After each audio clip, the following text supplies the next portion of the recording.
the best juicy keto burger recipe I have found so far for you, and on top of that I will give you some tips and tricks how to make them nice, juicy and restaurant quality. Enjoy. First we need to combine 500 grams of 20% beef mincemeat, 20% to make the burgers juicy, 1 egg. The egg will keep the mixture combined together, half a cup of spring onions or about 30 grams, about half a tablespoon of garlic granules, 1 tablespoon of paprika, half a tablespoon of cumin, half a teaspoon of smoked paprika, about half a teaspoon black pepper or as you wish, and as much as salt if you want, about maybe 1 teaspoon, and 1 teaspoon of parsley. The next step is mix everything together until everything is combined.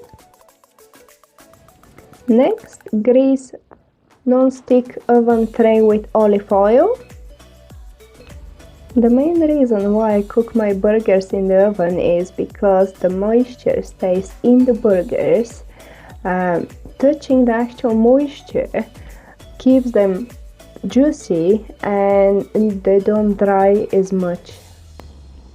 An interesting trick I've learned from Gordon Ramsay actually is while you're forming the burgers into a round shape, not to make them flat but to actually press them in the middle, so when they cook equally from all sides including in the middle.